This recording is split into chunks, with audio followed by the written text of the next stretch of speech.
Hello YouTube, Robin Hood Bricks here, and today I thought I'd build the beautiful Sailboat Adventure Set 40487 as a nice change from all of my current long-term projects.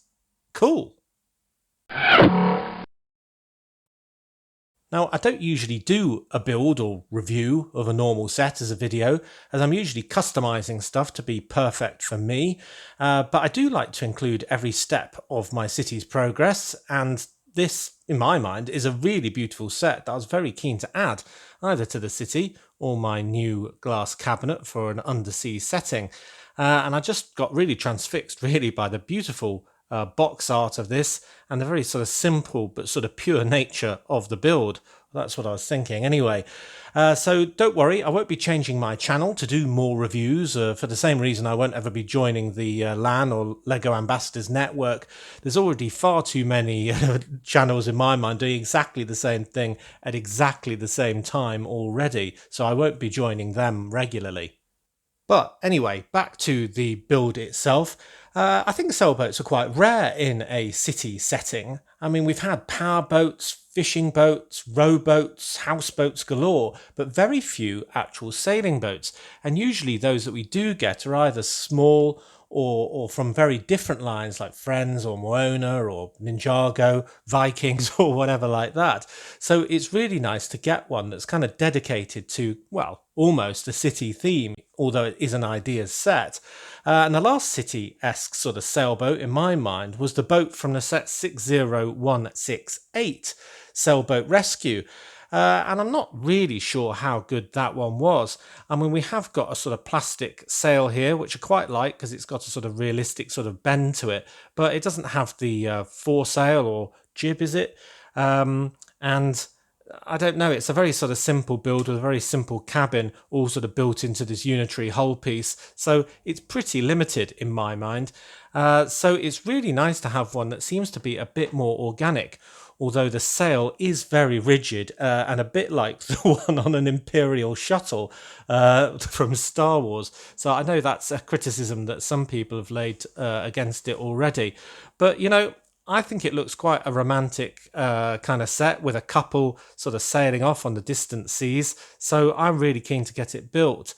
And I really like the fact that the boat's got a name as well, as they often do. So I'm really glad to see that. And we've had quite a few names before on fishing boats like the Annabelle, the Albatross and the Maria, most recently on that wrecked shrimp boat from Hidden Side. So anyway, enough talking about it. I suggest we get it out. And then I can start the build and give you my thoughts on it afterwards. So let's hope the sticker sheet isn't mangled. That's always my main concern when I open a set like this. And yep, it's intact, just with those two names on. We've got 1, 2, 3, 4, 5, 6 bags, which seem to be all numbered number 1 or number 2. Got slightly mangled instructions and a couple of these very long bendy rail pieces to go on the edge of the boat. So, right, I better get building. Okay, so one bag in, and I'm already quite impressed with this set. I think the profile looks very elegant, as does the view from above, outlined as it is with this wonderful bendable pipe piece in the warm gold colour.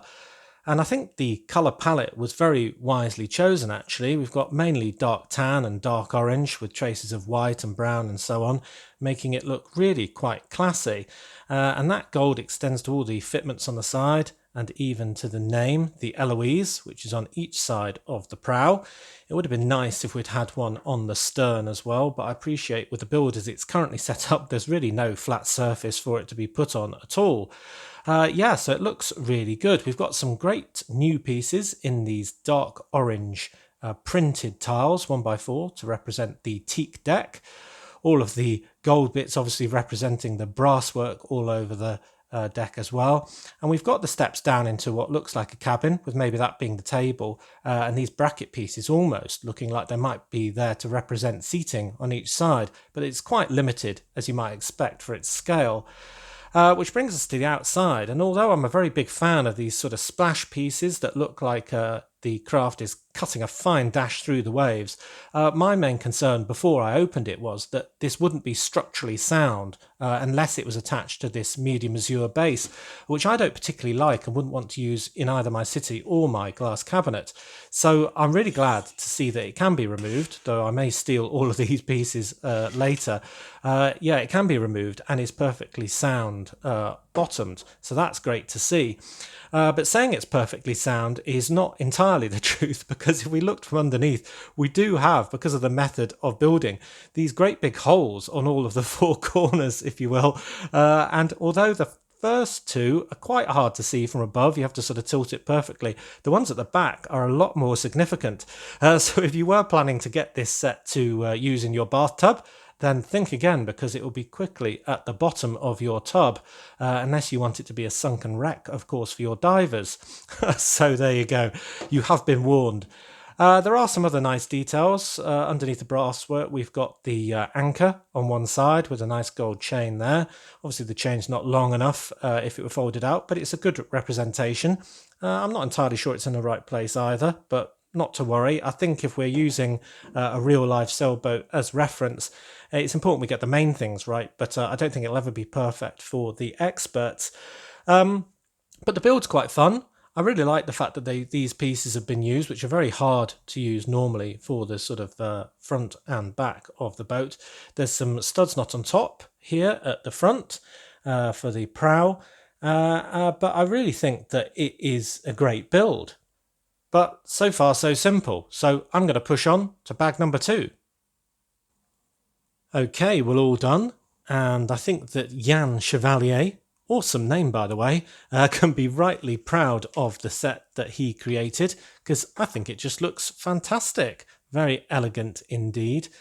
We've now, if we look at the bottom, added a rudder handle onto the back, though no rudder itself, no sort of hint of it sort of dipping into the water underneath, and no ship's wheel as a result, because it's kind of steered by a handle as well, which I'm not sure if that's appropriate for this size of craft or not. But anyway, we've got a very pointy prow. Not sure the point of that, but nonetheless, it looks very dashing.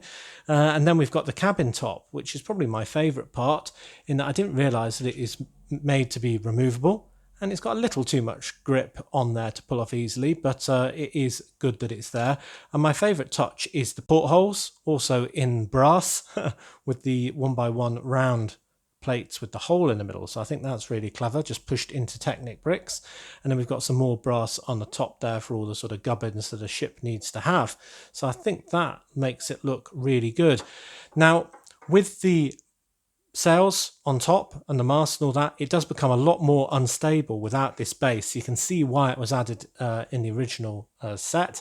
I may still remove that and just be careful about tipping it over, because I think it looks better without. But wow, what an impressive set of sails there are on top.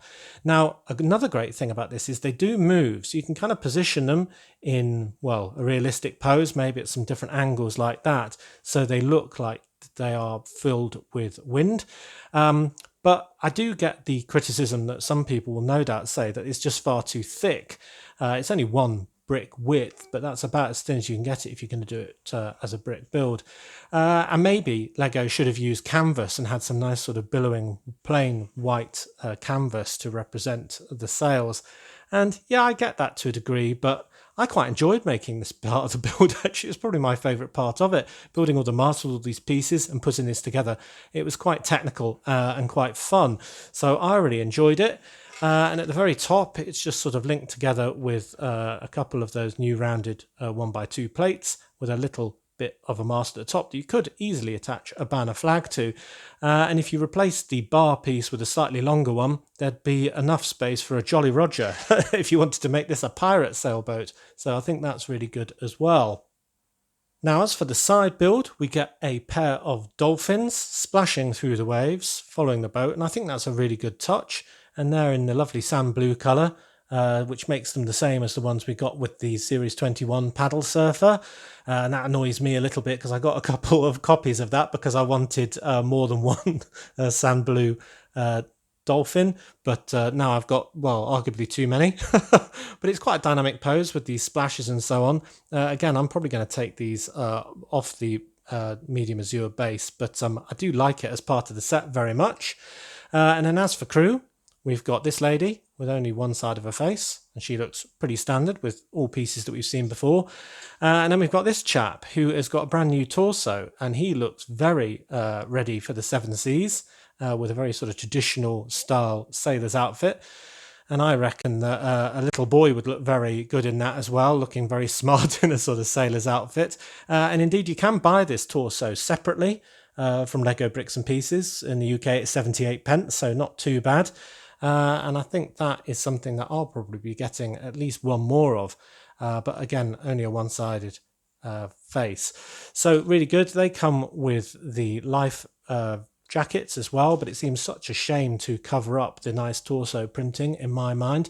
And all in all, this set is quite basic in many ways, but I just think it's really, really beautiful. I mean, some people might disagree with me, but I just think it's sort of the essence of purity, if you will. It's wind powered, not a motor in sight, and it looks kind of peaceful and kind of like a bit of an idyll, if you ask me. So anyway, I think that might go really well in my cabinet, my glass cabinet, which is just at the very beginning of its journey. And so far, all I've got in it is a really sort of great big dirty oil rig. So I think that this next to that might be a really good contrast of sort of the old world of pollution and oil exploration and, well, the freedom and joy of being on an air-powered vessel. So yeah, I really like the set.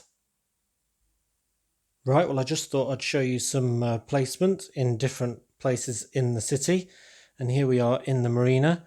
And I think it's fair to say that the Sailboat adventure is a bit big for this area, not least because of its huge sail and the fact that I'll be hitting it with my elbow whilst working in the Lego room pretty much every time.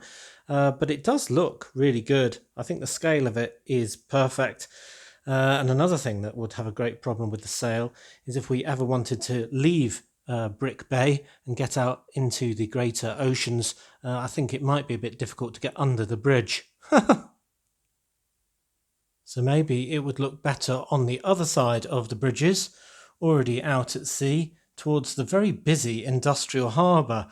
Yeah, maybe not. That is a bit too, well, dirty for something as beautiful and majestic as this, and with its lovely escort of those dolphins, of course. So, yeah, maybe the glass cabinet is the best place for it. Yes, I do think this is the best place for a sailboat adventure. My glass cabinet representing the high seas. And the only thing, as I said, I've got on this so far is my dirty great big oil rig, with its magnetically held underwater elements and oil pipe and so on. And that's something I could actually continue with this sailboat, though a lot more subtly. What I could make is kind of a keel, just out of some dark tan slope pieces, and maybe put a magnet in them so from the top side we can see the trace of the keel, especially if I remove the medium azure plates there, and then from the underside we can see the keel and kind of the boat from underneath, and that'll look extra good when we've got all of the other shelves underneath full of sea life and submarines and all the rest of it. So yeah, looking forward to that. And I think even the dolphins look fantastic here.